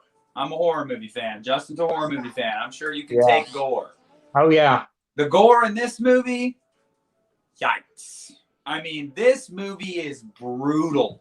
But it's so like realistic in the sense that in some of these other countries and these other continents and whatnot, these people, you know, they live totally different lives. They come from totally different backgrounds. And like the fact that you could just be off on a trip somewhere and they decide you're their dinner. I mean, I haven't watched it in a while, but I remember. Have you seen it, Justin? Oh yeah, I gotta tell you about it after you're done. Yeah. So the scene that I think about is when I believe it's the guy. They rip his tongue out and then his eyes out, and then they're ripping his limbs off and stuff, cutting his limbs off and stuff. Disgusting. This movie is disgusting, but that's why I put it as underrated because it sticks with you. It's very graphic. And it'll stick in your brain. And you'll remember this movie when you think. I was talking to Brooke before I showed it to her. She always talks about, oh, I love gore. You know, I can take gore. And I showed her this movie. And she was like, yeah, that was pretty gnarly. So, yeah, I think The Green Inferno is a sneaky good movie. What do you think, Justin? I agree with everything you said. I think it's underrated, but it's a film I can only watch once. And it's not because it's a bad movie. It's just, it will stick in your head. And that scene you were talking about, I remember the first time watching it, I'm like, what are they going to do to this guy? Like, it was like very like, I wouldn't say it was like calming, but like before, like he's getting ripped apart, like it was weird because you didn't know where they were going to go with that scene. And it kept going and going and going and going. And it sticks in your head. The whole movie does, but that one scene, that is the reason why I cannot watch this movie again, is because of that. And we're gore fans. We love blood. We love slasher movies. I can watch the Hostel movies, but that movie right there, even though it is overall a great movie and underrated, I can only watch it once. It will affect you. Yeah, it affects you. So, well, real quick, Sarah, haven't seen. Okay, well, like Justin said, it's probably a movie you can only watch one or two times. It's hard to stomach. It really is. It is. But it is. It sticks with you. It's very disturbing. So yeah, I you know, watch it at your own leisure. But I'm telling you, it's out there. Props to Eli Roth. I mean, they shot it in a real setting. I mean, that was all practical stuff right there. It wasn't like a stage or a sound stage or anything. I think they actually shot it in. Let's see. Okay, I got a Friday the 13th Part 5 t-shirt on. So and I am actually wearing a band t-shirt. I'm not wearing a movie t-shirt. It's a song by a band called Sleeping with Sirens. They're one of my favorite bands. I didn't wear a movie t-shirt today. I know, guys. Shame on me. But I love the shirt. Love the shirt, Justin. Thank you. And then we got someone in here. Hey, Jamie. How you doing? So this is my one of my dear friends, Jamie. Absolutely love her. Well, hello. Thanks for popping in. Christian. Oh, Christian. What's up, Christian? What's up, buddy? I was about to put Christian on, I was about to plug Christian's name here really quick, guys. Christian just texted me about 10 minutes or so ago, and I saw it go across the top of the screen. He texted me and said that I guess there was an announcement for a new Friday the 13th Complete Collection Blu-ray set. All that. I had not heard of that. Now, granted, I don't know if it was announced today. Was it announced today? It was, yeah. I saw the cover. It's a pretty cool cover. That's why as soon as I woke up, I mowed the grass because it looked like a jungle outside. And then, like I said, Brooke and I had plans, and then we went to lunch, and then I got here and got right on with you. So I haven't even been on my phone yet today. But I did not hear that until Christian told me. So for everybody in the live chat, if you didn't know, there's a new Friday the 13th box set coming out. And I'll probably have to pick it up, honestly, because like I said, I'm rewatching the movies right now. I was actually texting back and forth with Christian last night when I was watching the final chapter. And then tonight is part 5. So basically the way my night goes, stream with Justin, take care of my kid, part 5, and then Christian and I are going to be recording another episode of the podcast tonight. It's not dropping tonight, but we're recording it tonight. So busy day, but I didn't know that. Who is releasing that, by the way? Paramount's doing it. It's the first 8 movies, so it's just the first 8 ones. I wonder, So my thing about it is, does that mean that the Scream Factory box set might be going out of print soon? It's crazy that we have that box set and it's still available, but Yeah. we're also getting a new set with the first 8 movies. Yeah. So What is okay? Correct me if I'm wrong. Is it what's 8? Is 8 goes to Jason Takes Manhattan. So Manhattan? Okay. yeah, And then 9 is goes to hell. yes. So that's Okay. new Okay. one. Yeah. That's okay. I had that mixed up. So then it would just be part 1 through Takes Manhattan. Yes. That's interesting. I am also, I don't know about you, but I'm I'm gonna start getting all those steelbooks when they come out because I got Friday the 13th and I have Friday the 13th Part 2, those steelbooks that have been released. So I will definitely be getting those. Like that's gonna be something. I mean, you can never have too much Friday the 13th though. I mean, Yeah, I'm gonna say, guys, I need to let everybody in the live chat know this, and I need to say this to you, Justin, and I need Christian to hear it as well. I had always been a little harsh on the Friday the 13th movies. They were never really my thing. But I'll tell you what, man, I really enjoyed the final chapter. I'm not going to lie. I really enjoyed that movie last night. And I'm actually excited to rewatch these middle sequels that I haven't watched in a really long time because I was watching it and I'm sitting here the whole time and I'm like, I'm not bored right now. You know, like there's movies that I've gone back and rewatched and, you know, I don't want to throw more fire on Freddy's Dead, but like Freddy's Dead was a movie that bored me because I just didn't have any attachment to it from my childhood. So when I watched it again, when I watched it a few weeks ago, it didn't grab me. But the final chapter was it was very relentless. There's a lot of like carnage in that movie. Jason, the only part of that movie that I was like, what was the what is it? The nurse and the doctor that were going to do it right next to Jason's dead body. Luckily, they don't end up doing that. But I was like, really?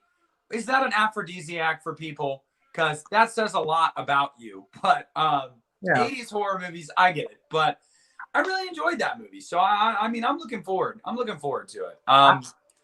Christian says he would assume the Scream Factory set has a few months left before it's gone. Yeah, that's what I'm assuming. So, I mean, I said I wasn't going to talk about it, but since we're talking Friday the 13th, I mean, Jason Takes Manhattan. I know I've talked about it 2 or 3 times. I just love this movie. I know it gets a lot of hate. I know there are people that are like, Justin, it's like Jason goes to Canada or Jason's on a boat.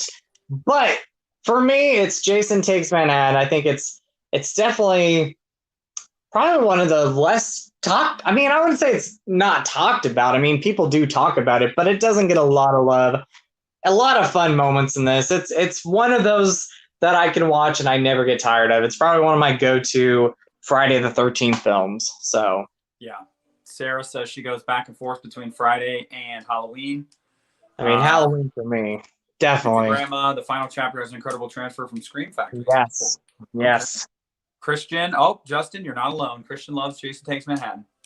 I mean, you got what's her name? More love. Yeah, there we go. The guitarist, Jade. Jade, I think is her name. Jade? Could it be Jade? I don't know if it's Jade, but the guitarist in the movie, her death is it's a classic moment. That's a fun character. I wish we would have had more of that character in the movie. The nostalgia in that one hits me for me. Not sure why. It's got a lot of nostalgic things about it, Jamie. It's a very nostalgic film. It screams late 80s. It was obviously the last Friday the 13th film in the 80s. So JJ, thank you, Christian. I love the character JJ. Her and her guitar. So, you know, that's all. She loves her guitar. That's all I'm gonna say is she loved her guitar. And yeah, JJ rocks. So, all right. Well, is it me or you? You did Green Inferno, right? Yeah. And okay, so I think it's I think it's me. Okay. Yeah. Okay, so I know people do talk about this movie, but I mean, obviously, it doesn't get enough love, I feel, and that's Joyride. Oh, okay. Have you seen this? Have you seen this? Yeah. Okay, Joyride. Yeah, it has a fan base, and people who have seen it do love it, but as far as like those early 2000s, I think this is 2001. It's a film that doesn't get enough talk, and I feel like Joyride is a great thriller. It has like that horror movie elements into it, but it's more thriller. You'll never get the voice out of your head. I can't remember what they call the character, the truck driver, the voice on the I wouldn't say it's a radio, but the intercom. I could be wrong. What's the correct term? Anyway, the villain in this movie. I love the fact that you don't see the villain at all. And Joyride, that is such a great one. It's kind of eerie too. It's a kind of creepy movie. Very suspenseful movie. Early Paul Walker movie. You got Steve Zahn, Lily Zemeckis. I'm probably saying her last name wrong, but great cast, great movie, great thrills. Yeah, absolutely love Joyride. So one of those on the road type movies. I think it's great. Yeah. I really enjoy that movie as well. And we're getting a lot of love for Joyride. Guys, I haven't seen that movie in a long time. Great one. Yeah, I actually we used to own that on DVD in my house when I was growing up. And I remember I watched that movie so many times as a child. Oh, well, hold on, Christian. I just saw yours. Yes, Candy Cane. Yeah, Rusty Nail. That's the character's name. Pray at Night. Yes, we talked about Pray at Night last week. David, you know I love that movie. Also, hope you and Rosie are doing well, my man. Nice to see you in the chat. Thank you. Jimmy says Running Scared is also amazing. Check it out. Okay. Wolf Creek. Yeah, yes. Yeah, I love Wolf Creek too. That's a great one. Yeah, where's the Blu-ray for that? We need a Blu-ray. I brought up The Green Inferno. I love that movie, but Justin and I talked about it. It's definitely one of those movies that you got to have a stomach for it, man, because and I've only seen it like twice because it is a hard watch sometimes. It really is. That whole scene with the dude on the, but I brought up The Green Inferno. Glad to see you like it. CB Radio, Rusty Nails. CB Radio, thank you. Buffalo Bill. Rusty Nails, yeah. So now I'm going to talk about one that is one of my favorite Christmas slashers. Ooh, a Christmas slash. Now, I think it's underrated. I don't hear it talked about a lot. And what made me think of this was the other day I was going through some older videos, and I rewatched Christian's video of the, I believe, 5 Christmas horror movies from this past December. It was something along those lines that he was recommending. And I didn't see this on the list. And I was really bummed about it. So, Christian, let me know in the chat what you think about this movie. One of my favorite Christmas slashers, and I feel is underrated, and I only own the DVD. Got to buy the Blu-ray. I'm sure it's not expensive. P2. Ooh, that's a great one. I love P2. What's the dude's name? Wes Bentley. Wes Bentley is so good in this movie. Just, your security guard that just wants to be your friend and wants to have a nice Christmas because he's alone, but he's obviously a psychopath. And the whole setting is very claustrophobic in the fact that she's trapped in the building, but really she's trapped in the parking garage. And I just imagine, one of the scenes, the moments that sticks with me with this movie is when he drops the fire hose into the elevator and it fills up, and then the door opens, and then she's just running through the parking garage, soaking wet on Christmas Eve, probably freezing her ass off. And the stuff this woman has to go through, I think that, her name, Rachel Nichols, she is fantastic in this movie. I love this movie. This is such a fun thriller, such a fun Christmas horror slasher thriller type movie. Really, really, really, I love this movie. So I don't know what you guys think of it. Christian says he loves it, but he doesn't own it. Yeah, and honestly, I need to get the Blu-ray because I don't even watch it on DVD anymore. I can't remember what streaming services it's on, but I watch it on streaming when I watch it. I don't watch the DVD. I need to get the Blu-ray. But yeah, it's a fantastic movie. And another comment, by the way, real quick, you guys are having another kid. Congrats, man. I wish you guys all the best. Awesome. Congratulations. Ryan from Horbit. What's up, Ryan? How you doing, man? What's up? Sarah just watched P2 for the first time this past Christmas and loved it. Yeah, it's a staple for me. It is a staple for me in December. I have got to watch this movie. And then Ben's comment about the dog. That scene kills me because I'm an animal person. I love animals. Yeah. But obviously this dog was trained to, be a guard dog, and he sicks it on her. So what's she got to do? She's got to defend herself. I hate that scene because I feel so bad. But yeah, that is brutal. But I love it. So what do you think? I love P2. I wish I would have saw that at theaters, but it did not do well at all. That is a movie, and still today I'm kind of baffled that does not. I know it has a Blu-ray overseas, but I'm like, why doesn't the U.S. get that Blu-ray? Or release that movie on Blu-ray? No, wait, well, Sarah just said that she doesn't think P2 has a Blu-ray. Does it not have a U.S. Blu-ray? It does not. It does not. It has an overseas Blu-ray. I don't know. I can't remember what Blu-ray it is, but that's long out of print. I'm like, where is that Blu-ray? I mean, I wish a company would grab that one. Even if it was a simple Blu-ray, I would get it. I don't even need a chock full of special features or a steelbook or anything. I just want a Blu-ray and a good transfer. Yeah. I think that is such a great movie. I love the setting. I think the acting is great. I thought, what was her name? Rachel Nichols. Rachel Nichols. She's great in it. She's underrated, underrated actress. I think she does a great job. Wes Bentley's so creepy in the movie. When it's revealed that he's the villain of it, he's really good. Yeah, I love that film, and I love it's the director who did the Maniac remake, which that's another great one. Yeah, there is a lot, Ryan. There's a lot. Absolutely a lot. And I was actually going to say, once we wrap up the movies we've grabbed off the shelf, I want to go into a Q&A a little bit in the live chat. I do too. So stick around too if you guys have ones you want to mention. Christian brings up a good point. How do you sell a movie called P2? It seems tough. Yeah, and that's the thing too, because they didn't lean into the Christmas aesthetic. They just named it P2. So again, I totally understand that. But by the way, since I just found out there isn't a Blu-ray of it, Christian, I'm going to have to send you a DVD of P2 because you need to own the physical media of it if you like the movie. Or I'll try to get one of the overseas Blu-rays, and but I'm going to hook you up with it because you need to own that. You do. And then David says another underrated movie is Black Christmas 2006. Yeah, here's the thing about Black Christmas 2006, man. I have told you guys, I cannot overstate enough how much I am a sucker for holiday horror, whether that's Halloween, whether that's Christmas, whatever it may be.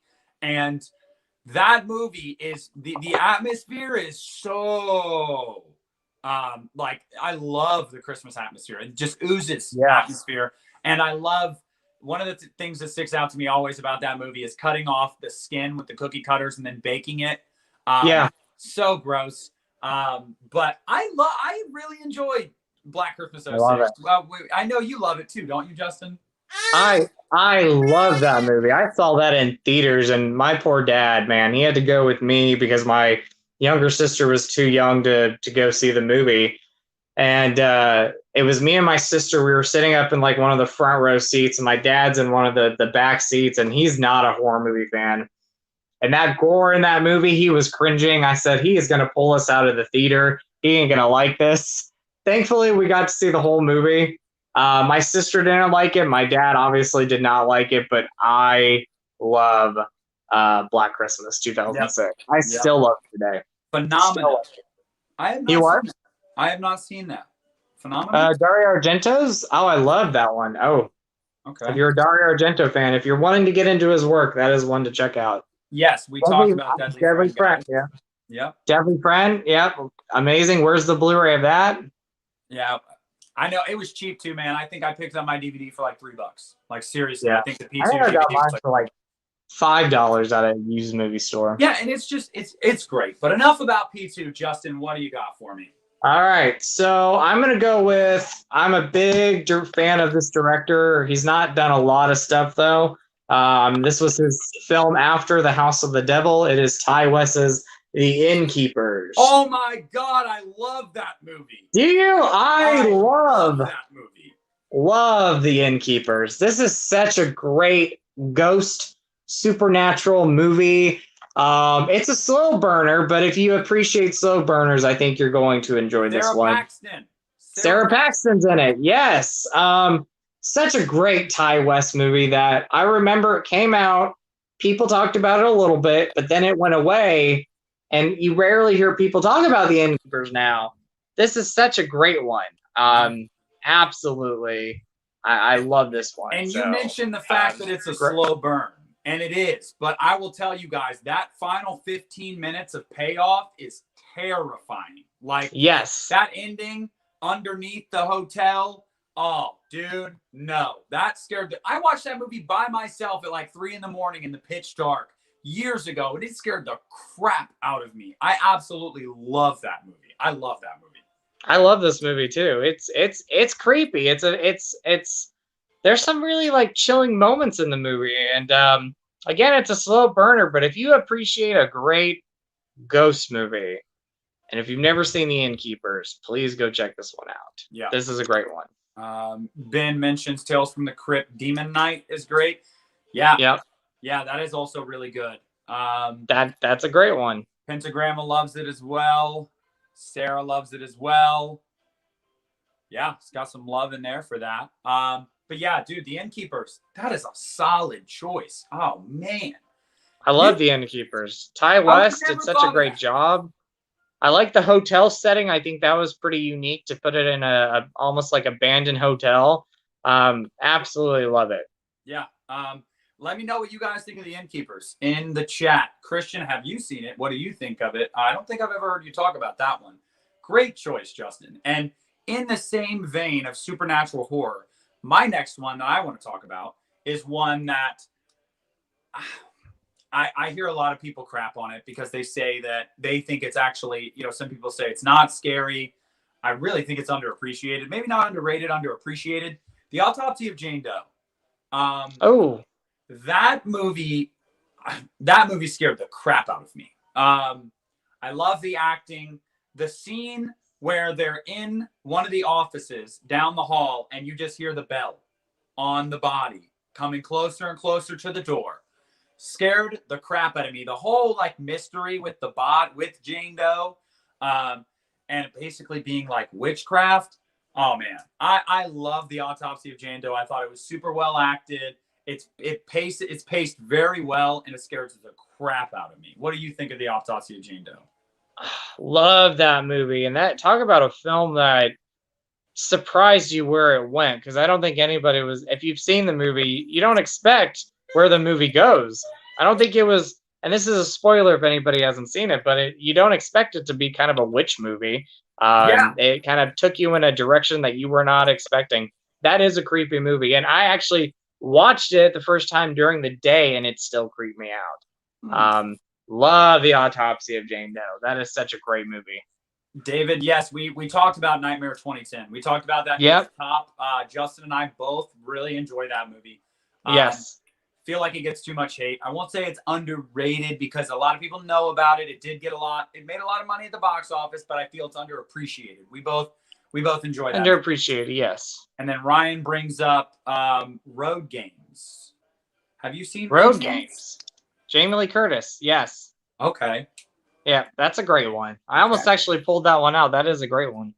The Autopsy of Jane Doe is one of the best horror films. Yeah, it really is. I think for me, it's one of the scariest over the last decade for me. That, The Conjuring, movies like that, Insidious, that type of stuff scares me more than slashers. Though I prefer slasher movies. I have more fun with them, probably because they don't scare me. I don't know. But yeah. What about you, Justin? What's next? All right. So last week we talked about sequels, and I talked about one of the worst sequels for me was Final Destination, the fourth movie, or the final movie. So I'm going to talk about what I think is an underrated one of the franchise, and that is Final Destination 5. I love Final Destination 5, and it's a shame that this one doesn't get enough talk. I don't know if it's because people haven't seen it. it's a pretty overall loved series besides part 4, which I think a lot of us can agree is not a great movie. This is a great movie. I love it. I saw it in theaters, and I think I was like, again, one of those only ones that saw it in a theater because it kind of came and went, and not a lot of people talked about it when it came out in theaters. So, kind of a great return to the franchise. After 4, overall really good characters. I like that they kind of changed up the story a little bit. It's been a while since I've seen it, but I like the fact that these characters have the choice of like possibly saving their life if they kill another person. Like that was kind of a really kind of nice twist on it. And if you haven't seen it, I'm going to spoil it a little bit, but I like the fact that by the end of the film, this one is technically a prequel to the first movie because it kind of wraps up the whole thing. By the end of the film, you're seeing these characters, the ones who have survived, on the plane with the characters from the first movie. So I think Final Destination 5, yes, again, it's a well-known franchise, but as far as like movies that people talk about in the series, you got the first 3 movies, which are overall loved. You got part 4, which again, not a lot of people like that one. I'm definitely not one that likes it. And then Final Destination 5, not a lot of people talk about this one. If you have not seen it, go watch it. And if I spoiled the ending for you, I apologize. But yeah, Final Destination 5, love it. Did that really? Was trending on Twitter because the log truck. Wow. That's terrifying. But again, yeah. I've foreseen this. Okay. David, The Rage, Carrie 2. I almost actually pulled that one. I love that movie. I think it's underrated. William. Very underrated. All right. You got another one, Justin?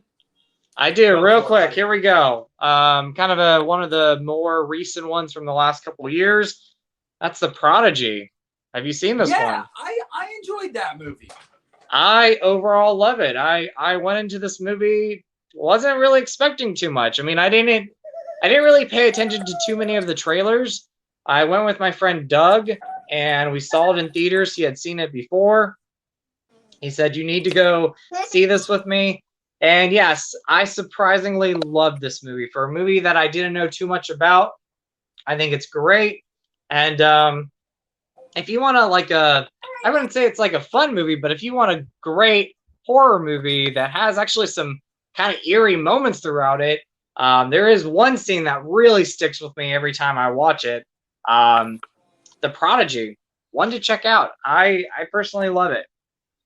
Are we talking about Slither? Or is there Slither? Slither. Yes. Is there a movie called Slithers, or is it Slither?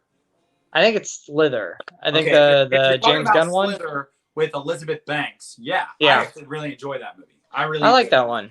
That creeped me out as a kid when that movie came out. We rented that from Blockbuster, and I should not have watched that. But yeah, I enjoyed that movie. Slither is sneaky good. Yeah, that's James Gunn, isn't it? Yeah, that's James Gunn. Yep. Yeah. That's a good one. And then Sarah giving some love to The Rage, Carrie 2. I love The Rage, Carrie 2. Yep. Yeah, I enjoyed Slither. I really, really did. Did you pull any other ones? I did not, but I have a couple of them I could think of real quick. I think this is an underrated Rob Zombie movie. This is actually one of my favorites, The Lords of Salem. Very underrated because I think technically speaking, it's probably his most well-made movie. It is. Yeah. Well directed. Yeah. Yeah. I think it's underrated. I think if you've seen it and say you didn't like it the first time, anybody go back and watch it. I think there's a lot of great things about it. Again, his most well-directed one, well done. Great cast. I love the soundtrack. I own the soundtrack. Yeah, I love The Lords of Salem. And then a little lesser known slasher movie from 2012, and that's The Sleeper. Justin Russell's The Sleeper. Actually, I'll go get the Blu-ray real quick and let you guys see what the cover looks like. Hold on. Sarah, yes, I have seen Brightburn.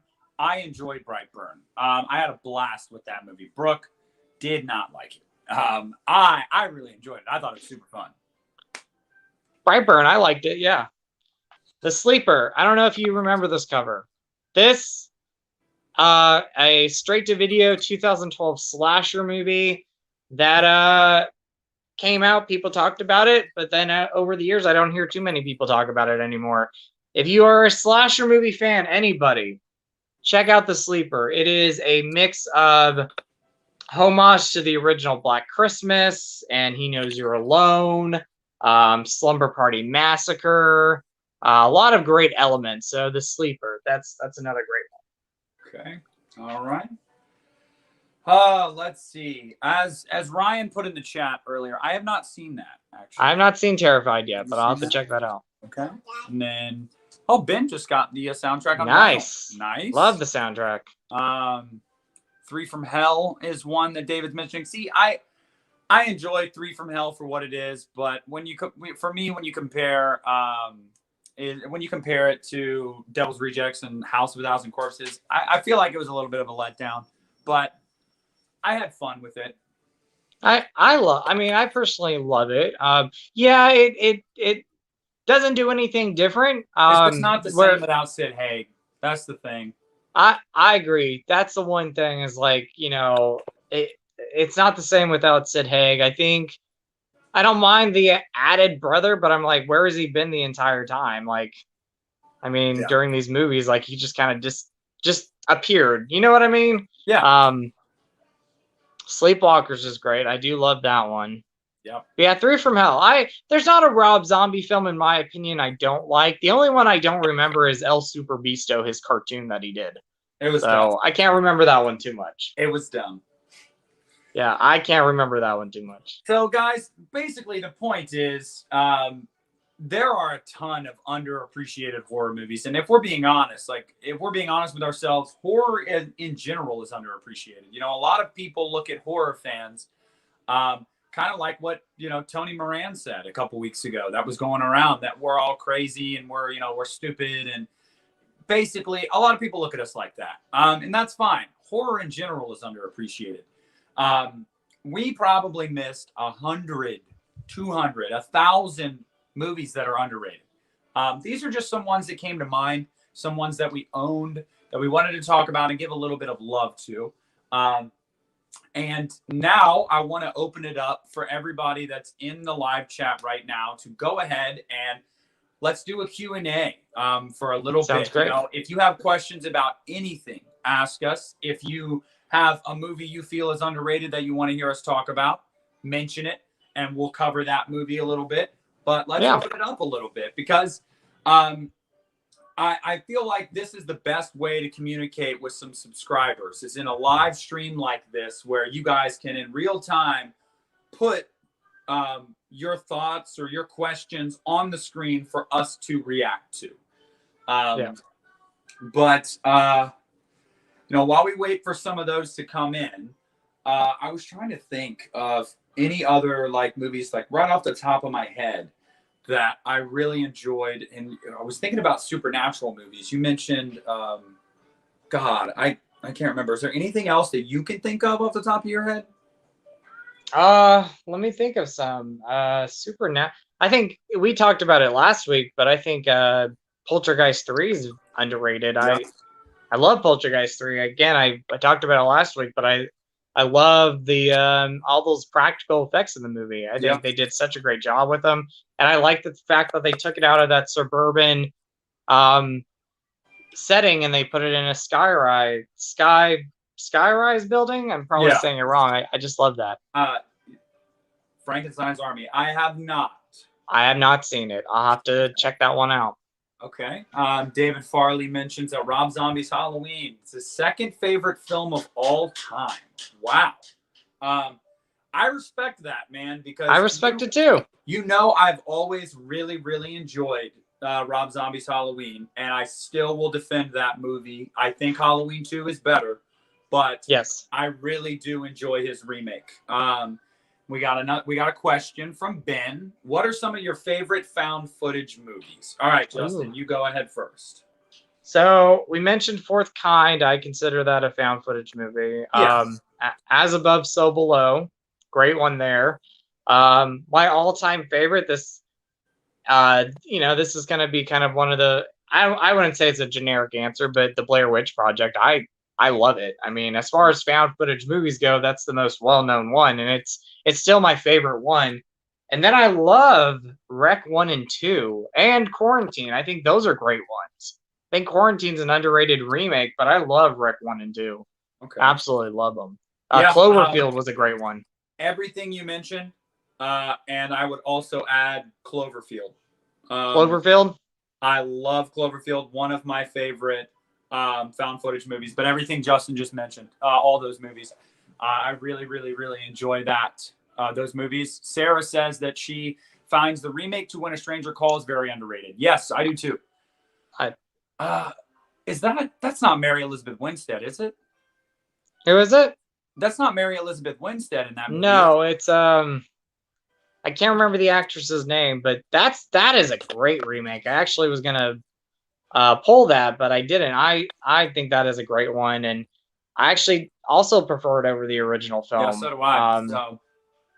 Yeah, I think it's great. That is a great remake. Charlie wants to know thoughts on Needful Things. I think it's underrated. So have you seen it yet? I have not. So I just watched the full movie for the first time, and yeah, it's underrated. That is a great Stephen King adaptation. I don't know if that's a book or a short story, but that is a great one. I think Silver Bullet, one of his short stories, movie adaptations, that's a great one too. Oh, I love Silver Bullet. That was one of my favorite movies as a kid. Scary movie. That is a scary movie. Now David wants to know a TV show question. What did you guys think of the ending of Breaking Bad? I've never watched it. I've never seen it. I know that's one of my dad's favorite shows. I still have yet to see it. One of my buddy Dave's favorite shows. Keeps telling me I need to watch it. I have not watched it. I love Bryan Cranston. Don't get me wrong. I love Bryan Cranston. I just haven't watched it. It's the same thing with a show like Game of Thrones. Never got into it. Which one? Game of Thrones. Yeah, I haven't seen that one yet. Yeah, I haven't watched that either. Sarah, yes, Grave Encounters is another really good found footage film. I haven't seen that one. I'll have to watch that. Yeah, I think there's two of them. If I'm not, correct me if I'm wrong, Sarah, but I think there are two Grave Encounters movies. I've only seen the first one because I didn't hear good things about the second one. But I did enjoy the first one. I really did. Yeah. I've not seen those. I'll have to watch them. Oh, also, while we're on the topic of now that we're just kind of open-ended discussion, they announced, I believe it was 2 or 3 days ago, a sequel to the movie Crawl, the alligator movie Crawl. Really? Yeah. And I'm excited for that. I really enjoyed that movie. I did too. And what else was I gonna say? There was and then today, did you see that Hulu got the distribution rights for the Hellraiser reboot? I did not know this. Hulu. Wow. Yeah. And Bloody Disgusting reiterated that it is not a remake. It's like they're not going to remake those characters from the first one. It's going to be Pinhead, but in a new story, new characters. So I'm excited for that because these, DTV sequels, I was pretty much done with that. Give me a Hellraiser movie with some money behind it. Let's kind of restart the franchise. I'm excited. What do you think? I'm excited for that. This is perfect timing because I'm going to rank the entire Hellraiser franchise. I'm going to watch them all and then go rank them. So that's perfect timing. I'm excited for that. I hope it's done well. I think we need a proper Hellraiser sequel. Yep. I did watch The Walking Dead up until, what season was it? It was 7. It might have been season 7 was when I stopped. I fell out because they kept dragging the Negan storyline along. For me, I just felt like there was no payoff with the Negan storyline. It just kept going and going, and they weren't going to kill him. So, sorry, I'm trying to adjust this. But, yeah, I used to watch it. I used to be a really big fan of it. I've fallen out of love with it now, but I was a fan of it. Did you ever watch it, Justin? Yeah, I mean, I used to watch it. I think I stopped right at the beginning of season 5. I just got caught up with school and work and never really catched on to the later seasons. I was a big fan of the first 3 seasons. I think for me personally, that is when it was in its prime. Season 4, if I remember, I was not a big fan of it, and then season 5, I just again just stopped watching because life happened. So I want to go back and eventually that the actress's name from Yes. When a Stranger Calls. Thank you. But yeah, I want to go back and rewatch that series. The Asylum was on BC, Canada, called Riverview. Oh, okay. Okay, I've never nice. heard of that one. Okay, Pentagramma, Jaws 3 feels is very underrated. Love Jaws 3. I mean, I'm a Jaws 3 fan. Look, Jaws 3 is fun. I mean, it's fun. It's funny too because my uncle David looks just like Dennis Quaid. And that movie came out when my mom and them were teenagers, and I think they went and saw it, and they gave my uncle the hardest time about how he looked like Dennis Quaid and whatnot, and they still to this day say he looks like Dennis Quaid. But that was the first movie I saw Dennis Quaid in, was Jaws 3D. So I find it fun. I really do find it fun. It's I'm not one of those people that, like I've said many times on here before to you guys, I will watch a movie, and if it's enjoyable, it's enjoyable. Whether I think it's an objectively good movie or not, if I enjoy myself, then it was worth my time. So I agree. Yeah, I enjoy that movie. I mean, I'm not gonna lie. I like Jaws: The Revenge. It's campy and it doesn't make sense sometimes, but I can enjoy it. Yeah. Have you seen the show Lucifer? I've not. I've yet to see it, but I've heard it's really good. Yeah, I've heard good things. How's it going, guys? How you doing? I'm good. We're doing good. Thanks for stopping in. Thank you. Yeah, like I said, guys, keep it coming. We still got we're still taking some Q&A and stuff in the chat. Movies that you think might be underrated.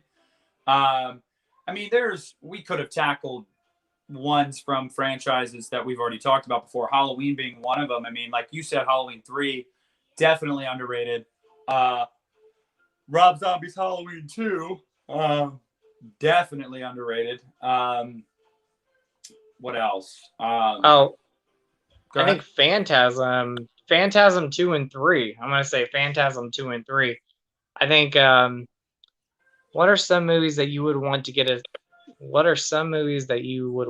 second chance? I can't think of a movie on the top. I mean, I'm going to give the second 47 Meters Down another chance. I've only seen that once.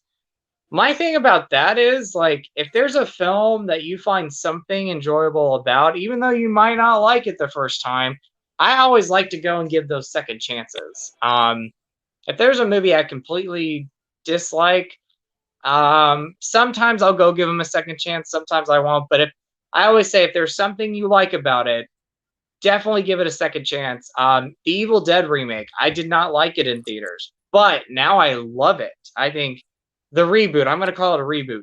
That is such a great reboot. I love The Evil Dead. Yeah, a movie that I know off the top of my head that I need to give a second chance to is Book of Shadows. Everybody keeps telling me to give that a second chance, so I'm going to give that another chance. What else do I need to give another chance to? And I'm going to give another chance to Pet Sematary 2. I was not a fan of it the first time. The first few times I watched it, I think I've only seen it twice. I do own it. I need to give it another chance because I don't hate it. But yeah, probably the number one on my list right now is Book of Shadows. I can't think of anything right now. Again, I think 47 Meters Down 2, you talked about it. Now I want to go back and rewatch it. So, what was the most fun you ever had watching a horror movie in theaters? The most fun I had for a horror movie, Rob Zombie's Halloween 2. The scariest experience, The Conjuring. Those were probably the two that stuck out the most to me. What about you, Justin?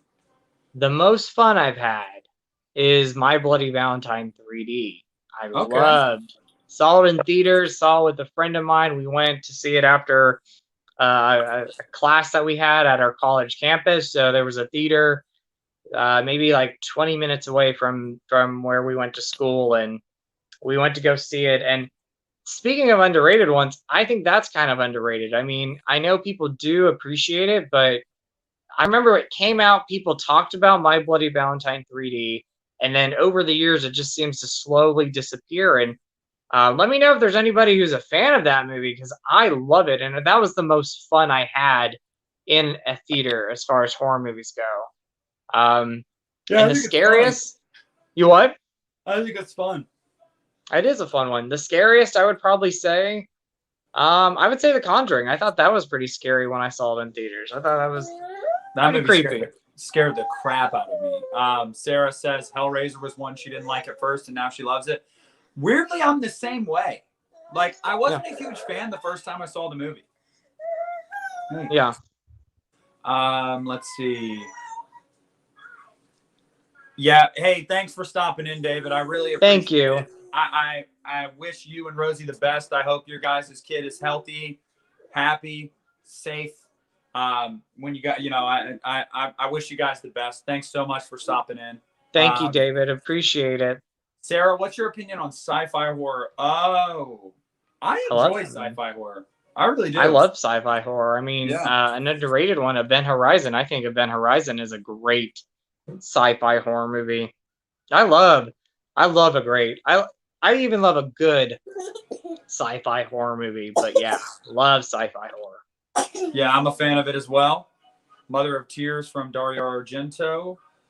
Yeah, underrated one. I actually really enjoy that one. I like it. I like Dario Argento's Inferno. I think that's great. That's the second one after Suspiria of that trilogy. Yes, Rest Stop. Yeah. Sarah loves My Bloody Valentine 3D. Awesome. Dylan feels the same way. First watch with Hellraiser, but you love it now. I don't know what it is about that movie. It takes you. I was the same way. Let's see. I watched Paranormal Activity in an empty theater in complete silence first, then watched it again in a packed theater with people screaming. Much better the second time. Yeah, that was a movie that got a lot of people when that came out too. I didn't see that in theaters. Did you see that in theaters? I didn't see that in theaters. I love Paranormal Activity 3. I think that's a great one. I think the best one. Yeah, it's the best one. I saw that in Insidious. When I first saw Insidious in theaters, that scared me. That creeped me out.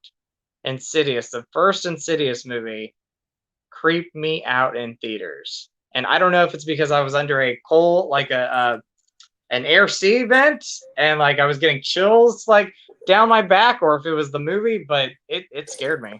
Insidious. Yeah. Oh yeah. Dylan also loves My Bloody Valentine. As well as anything with the two guys from Supernatural. Yeah, Jared Padalecki and I think it's Padalecki, right? Yeah, and Jensen Ackles. I'm probably saying his name wrong. Yep. I'm saying it wrong. Let's see. Yeah, we talked about Phenomena. I don't think either one of us have seen that. Yep. That's a great one. Or he has seen it. Yep. Event Horizon. I could talk about that film for hours on my channel. I love it. Absolutely love that movie. Sarah. Charlie, have you seen or heard of the slasher flick Lost After Dark? I have not. Lost After Dark. Yes, that is a great one. Yes, I haven't seen but that's a fun like 80s homage movie. That's a good one. Okay. By the way, guys, I love every week how active you guys are in the chat. It makes this super easy. It helps it flow really well at times. Like once we're done with talking about a certain movie or whatever, you guys coming in and asking questions and giving your opinion really, really helps the flow of things. So I really appreciate how active you guys are. Yeah. So we'll probably go for about 5 more minutes here. We'll wrap it up at the 2-hour mark. What else? Let's see. Any final questions? Any final thoughts, guys? Let me know. Also, just want to say to all my subs that are in here, in the last few minutes here, go sub to Justin if you haven't already. I know some of you guys have gone to his channel and watched his stuff after this, and I know you guys remember. I know sometimes we forget. Hit the subscribe button. When you're on the channel, don't just watch. Hit the subscribe button. And the same thing to any of Justin's people that are watching, that are friends of Justin's. If you guys are fans of Justin's and you're over here, make sure to hit the sub button on my channel. I'd really appreciate it. Yeah, I was going to say that real quick. Yeah, I mean, anybody who's coming from my channel, subscribe to Nick's channel. I mean, Nick is Nick, you are one of the nicest guys I've ever met. And, you know, it's just such a pleasure to know you, buddy. So Thank you. You are the eternal optimist. You are very nice. Don't give me that crown. That belongs to you, my friend. Thank you, my friend. Some people say they don't like it, but he loves the Behind the Mask, the Leslie Vernon. I think it's a great one. That's a good one. And Robert Englund. I love Robert Englund in that movie. Laid to Rest. Do you guys remember Laid to Rest? That yeah. That's great. I feel like that's underrated now. Like no one really talks about Laid to Rest. That's great. Yeah, that is a good movie. David wants to know thoughts on Hoffman from Saw 7 getting what he deserves at the end. Did you guys think Dr. Gordon? I knew Dr. Gordon was coming. I knew eventually he would come back into the series. I think everybody was kind of like, okay, we've seen everybody else come back but Dr. Gordon, and he survived. It was only a matter of time before he came back. So I wasn't surprised at all that he came back. But I loved it. I loved it because Hoffman deserved it. So I loved it. I haven't seen it in a long time, but I saw 7 in theaters and I loved it. I'm actually in the process right now of watching them all, and then I'm gonna see Spiral and do a ranking of the franchise. You guys will be, I mean, if you guys have followed me for a long time, you'll be surprised at how some of my opinions have changed on these movies. Yeah. So. I saw Spiral yesterday, guys. I will be talking about that with I will be talking about that on the next episode of the podcast with Christian. We're talking from Saw to Spiral. So I'm not going to do a review on Spiral on the channel. But oh my gosh, I just got a notification that Christian just uploaded his Scream Factory Steelbook collection. Yeah, ooh. He saw my video yesterday and he was like, "Man, I was gonna do a Scream Factory Steelbook and I didn't do it." And I was like, "Well, you got to do it, man," because I did a Steelbook video yesterday. My favorite Steelbooks that I own. Loved how that video came out. If you guys haven't checked that out, check that out. That's on the channel. It's not a long one. Just showed like 10 of my favorite Steelbooks. Sarah says White Noise very underrated. Yes, I love White Noise. I've seen it once. I need to go watch it again. It's been a very long time. Oh my goodness, Justin. It's so good. I need to go watch it again. I really do enjoy it. Sarah says Laid to Rest is awesome and needs a Blu-ray. Yes, it does. Oh, hold on real quick. I'll be right with you. Hold on. Let's see. Where'd Justin go?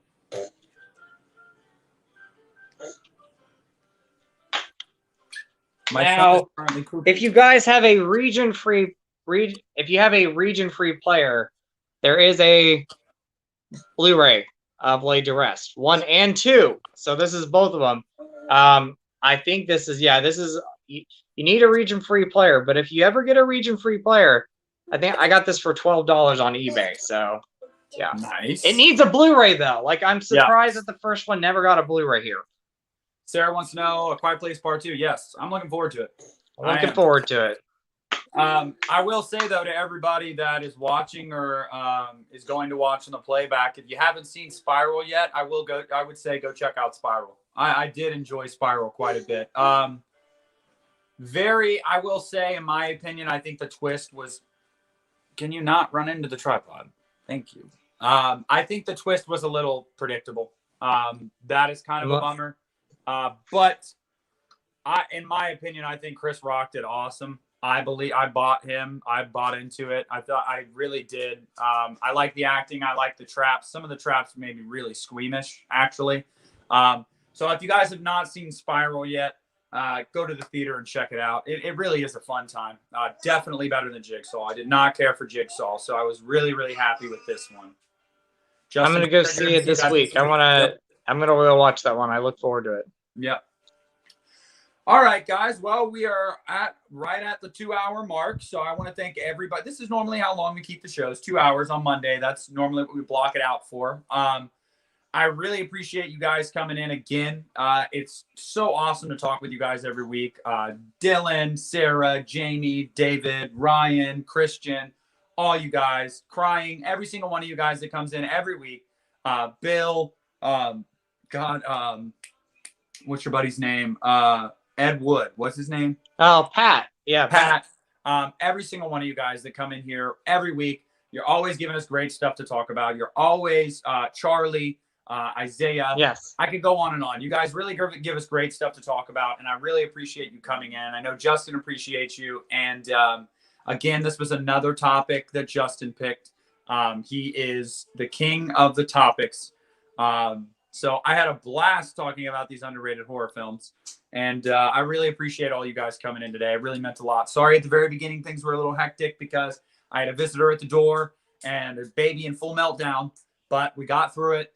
And I really appreciate you guys coming in here. I really do. Same here. I really appreciate all of you guys coming in here, chatting with us each week. We have a blast doing this.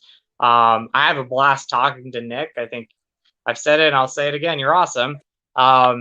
So thank you. And thank you for everybody for, tuning in every week. We love doing this stuff. And next week you'll see better lighting for me. I'm actually getting a light and I look forward to it. And we talked about this. I'll start doing some streams on my channel. That way we can kind of swap back and forth. I got to get into like figuring out how to do this and getting StreamYard and everything. But once I do, I'll definitely start doing some live chats on my channel too. It's super easy, Justin. You just have to sign up on StreamYard.com and then you just link your YouTube through it. And whenever you want to do it, you just go to create a broadcast and you enter the studio and then you just invite guests if you want to invite them, hit the live button when you want to go live. It really is. I'm not technologically inclined at all. And I figured it out like that. So you should have no problem. Well, that would be fun. I have to say, I got to thank you, Nick, because I love you too, buddy. Thank you. I have to thank you because I might have done like one live chat before, doing these live chats with you, but I've had so much fun doing them. So this is a blast, man. Oh yeah. Yeah, it makes my Mondays fun again. Thank you, Dylan. Thank you, Dylan. You so much. Yeah, I really appreciate it. You. Thank you. Hey, love you too, Sarah. Thank you so much. But yeah, guys, that's gonna StreamYard is super, super legit and easy to figure out. Yes, it is. So yeah, guys, that's gonna do it for today. Everybody that participated in the live chat, thank you so much. Thank you. Everybody who's watching this back on the playback, thank you for watching this back on the playback. We will be back next Monday at 5 p.m. and we will be talking about a new topic that I'm sure Justin's going to pick because I never know. So once we know, we'll get the word out to you on social media, guys. Go ahead and follow Justin on social media, Ryan1988. Subscribe to him on YouTube. And if you want to get to know Justin personally, you can check him out on Facebook as well. Thank you. But yeah, I think that's going to do it.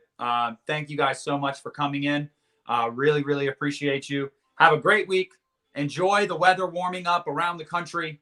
Go get a damn vaccine. Okay. All right, guys. Thank you so much. And go eat some Skittles, everybody. Just go do it. There you go. All right, guys. Bye, see you later. See ya. Oh my goodness. It's not.